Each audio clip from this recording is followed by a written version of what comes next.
Kailangan ba ulit magpakilala? Alright, so nandito ako ngayon sa Camp Lilim sa Binyan. So, before this particular video, nag-shoot ako ng separate video for their food challenge. So, kung sakali man, just check the related video sa YouTube, and kung sakali man, I'm going to link nila sa Facebook. And right now, since that part of the job is over, tayo ngayon ay magtatry na kanilang mga items. This is pretty much a first impressions. And so far, I'm liking what I see. So, pang solid yung mga selection. So, saan ba tayo mauna? Alam ko na. Una naman tayo dito sa nachos. Look at that, dude.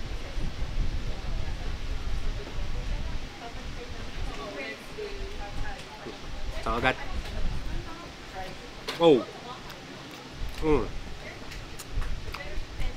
Ewan ko lang kung nakikita nyo, pero I think it has guacamole. May guacamole, no? I won't mention the particular restaurant na kung saan nakatry ako ng nachos with guacamole, pero ever since I tried it, I can't go back to regular nachos. It's either kailangan may truffle oil siya or may guacamole just to cut the richness of the cheese. Super solid. Let's get to the wings. Parang garlic parmesan. Garlic parmesan wings. So, kung matagal na kayo dito sa channel, you pretty much know how I eat wings. Break the blade.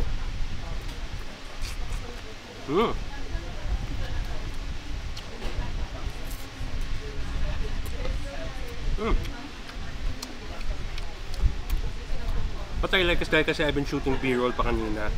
Sobrang flavorful pa rin niya. Tapos, nandun pa rin yung crunch, nandun pa rin yung crispiness niya.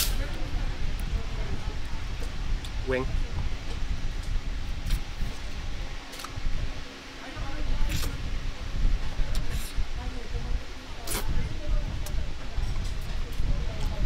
Well seasoned, ganda ng temperature. Maganda yung pagkakaluto. Kasi it's all the way through. And this is another flavor. Sorry, honey mustard. Thank you. Dito Sir Anton sa tabi dahil kasi kung saan may mga tanong ko. Salamat. Drum. Oh, like that.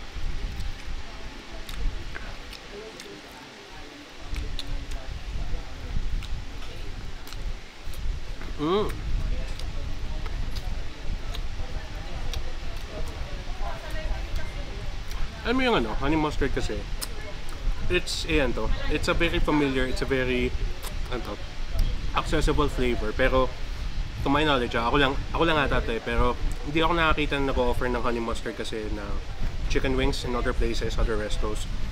Napaka-refreshing niya dahil kasi if you have kung yung breading mo sa wings ay meron ng timpla ng savoriness, kung may salt siya, honey mustard, the sweetness of the honey actually cuts yung savoriness niya. So, you get the umami of the sweet and savory combo na parati kong hinahanap-hanap. Bago tayo magpatuloy sa ibang entrees, punta naman tayo dito sa drinks kasi kanina ko pang titingan, sobrang ganda. Grabe. Unahin na muna natin yung kanina ko pa tinitingan sa menu nila. The ube matcha. Ganda pagkakatingin eh. So, buti na lang hindi pa siya lusaw.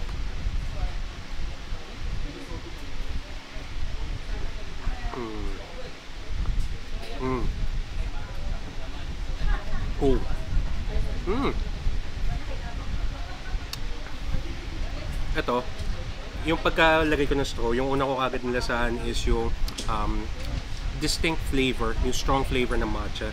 So if you're more into yung mapait na side ng matcha, yung matapang na side ng matcha, it actually goes well dun sa warm ube na nasa ilalim. I don't know if you can see it dito. Sobrang ganda. Tapos yung milk in between actually cuts both flavors. Galing. This beautiful drink right here is Campfire. So, ano yung laman nito, sir? Charcoal drink.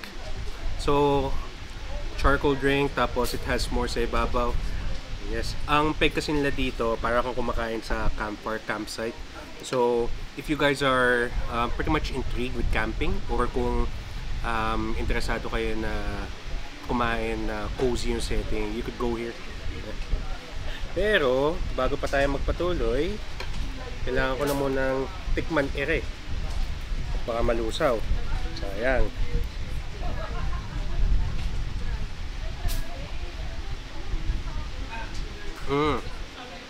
Interesting, no? It's coffee based, so you get yung distinct coffee flavor. Tapos yung charcoal, para sa akin kasi provides yung it gives a contrasting accent parang ganun Dahil kasi depende lang if you guys are a fan of active charcoal or hindi. Hindi siya ganun kadami na overpowering dahil kasi it has that strong strong charcoal flavor That's how I would describe it. So far, among the two talaga, you could try both. Pero I'm leaning towards ube matcha. Right, so ngayon naman, let's get to the other entrees. Unahin natin si pasta.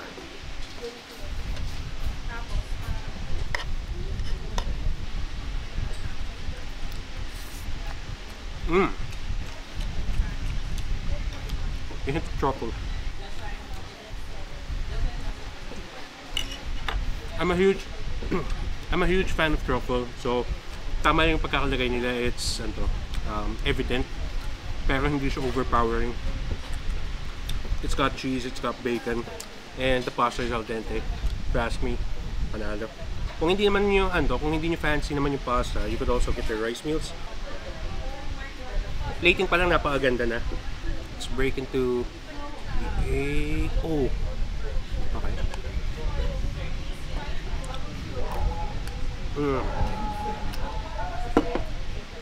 Reminds me of home.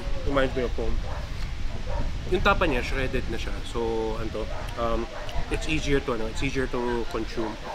Dahil kasi, depende kasi sa tao. I grew up in Batangas Yung tapantal kasi, pag binibenta kasi siya, yung by pieces na ganun, by strips.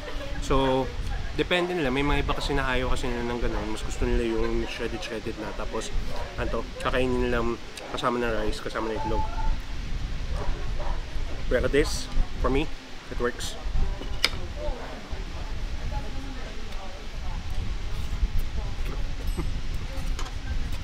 So comforting. Tapos sumama pa nito.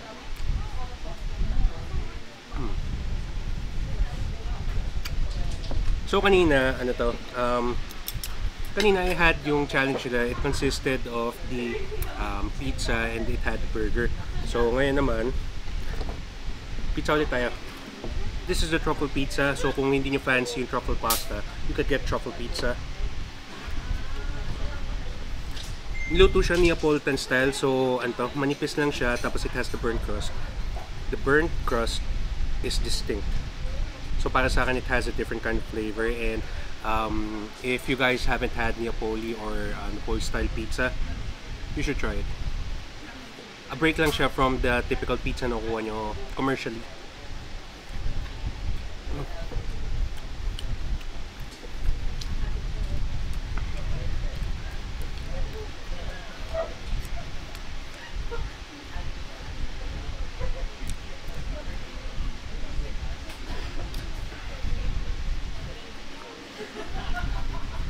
Hindi siya mabigat na pwede mo siyang kainin. Pwede siyang kainin while you're conversing, like what we're doing right now. Doesn't have a lot of meat, it has mushrooms lang. Pero if you want something light, lalo na gabi na, ayaw mo masyadong mabigat pagkakain ka, gusto mo matunawan, this is pretty good. Ngayon naman we get to yan po.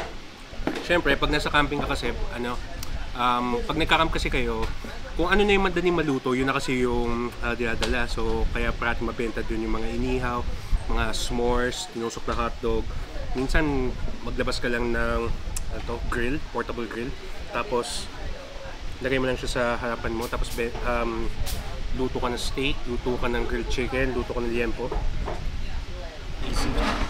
Soy sauce dito sa tabi, kunin natin. Dumadami ng mga tao so I'm gonna make this a little bit more quick. One bite.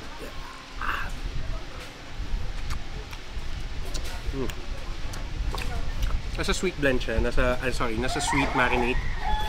Tapos, ang lambot, pag ganda ng pagkakaluto sa kanya. Tama lang yung chewiness niya. I hope dun sa mga patrons na ngayon nagla-line up dito, meron kumuha ng Miss Kisa. Kasi it's good. It's good.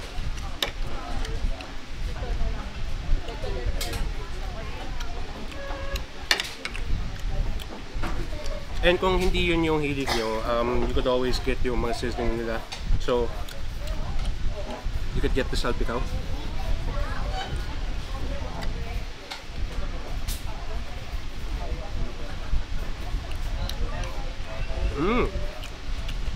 I got a bite of the potato. Ang lambot. Baby potato. Tapos man natin ng meat. What I like about your salpicao, ano siya, hindi siya maalat kasi depende dun sa marinade ng iba. May mga ibang salpicaos kasi na sobrang alat. Good siya pag inuman, pero kung gusto mo siyang kainin, parang mas gusto ko yung something light na, ano, parang pwede mo pasama ng kanin. Or pag kumain ka ng kanin, hindi ganun ka-pronounce yung savoriness. And lastly, we get to the sisig.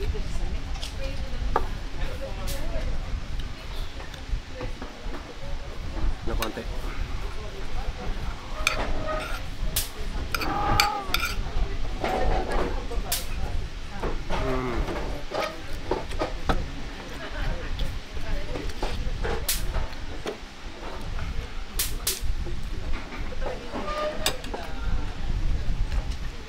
Ganda ng pagkakaluto. Ano siya, hindi siya yung crispy side, nandun siya dun sa ano to? Parang niluto siya sa seasoning cake mismo. Yep. Hindi siya ano, parang more of bits siya, hindi siya finely chopped. So kung gusto mo yung something na may nangunguya habang umiinom ng kape o umiinom ng beer, dapat ni-get it. Best part nito, may kasama availability. If you look behind me, ang dami ng tao ngayon, ang dami ng mga patrons, and alam mo na they're already nearing peak hours, which is always good. So, meron din live entertainment ngayon, so they're going to be serenaded, they're going to have a really good night. And ako, ubusin ko na muna to. Balikan ko na muna kayo mamaya pagtapos na. So, dahil dyan, let's do some beer roll.